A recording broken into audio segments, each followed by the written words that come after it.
প্রায় ১.৫ বছর যাবৎ একটা ওয়াসওয়াসার মধ্যে আছি। সবসময় কল্পনার মধ্যে আসে ধর্মগ্রন্থ আমার পায়ের নিচে। এর জন্য আল্লাহর কাছে অনেক তওবা করেছি, দোয়া করেছি, কিন্তু এই সমস্যা থেকে বের হতে পারছি না। এর ফলে আমি অসুস্থতা অনুভব করছি। কোরআন হাতে নিলে শরীরে অস্বস্তি লাগে।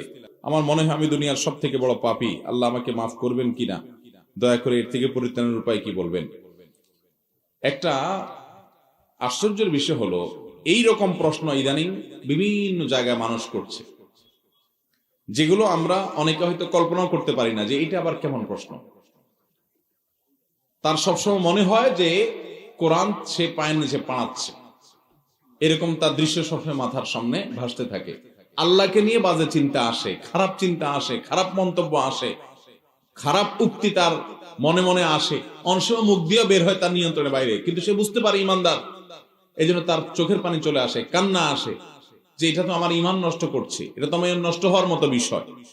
এই সমস্যাগুলো কেন হয় ভাইরা আমার? আমরা আমাদের সবচেয়ে বড় শত্রুকে আমরা চিনিও না, জানিও না, জানার চেষ্টাও করি না। কোরআনে আমাদের শত্রু হিসাবে যার কথা একবার নয়, দুইবার নয়, পাতায় পাতায় আল্লাহ বলেছেন, এবং যাকে আমাদের শুধু শত্রুই বলেন নাই, বলেছেন প্রকাশ্য শত্রু, আদু ও মুবিন, শয়তান। শয়তান কি দেখা যায়? কিন্তু আল্লাহ বলেছেন প্রকাশ্য শত্রু। কাহিনী কি? আমরা দেখিই না, আল্লাহ বলছেন প্রকাশ্য শত্রু। কারণ শয়তান দেখা না গেলে কি হয়েছে, তার শয়তানি একেবারে দিনের আলোর মতো পরিষ্কার। শয়তানি আপনারা টের পান না? শয়তানি আপনারা টের পান না? ফজর নামাজের সময় উঠতে গেলে শরীরে একটু অলস অলস ভাব আসে না? কারণ কি? যে মানুষটা এশার পরে রাত ১২টা-১টা পর্যন্ত ঘুম আসে না, মোবাইল টিপে বসে বসে শুয়ে শুয়ে, ওই মানুষটারও ফজরের সময় আরামের ঘুম আসে। আসে কি আসে না? ভালো কাজ করতে কখনো মন চায় না, কিন্তু খারাপের দিকে মন টানে। এই কাজ কে করে? শয়তান করে। শয়তানের শয়তানিটা পরিষ্কার, আমরা শুধু একটু চোখটা মুললেই দেখতে পারি। এই যে ভাই যে সমস্যার কথা বলেছেন, এরকম আরো অনেক লোক একই সমস্যার কথা বলেন। এগুলো ইবলিস করাচ্ছে।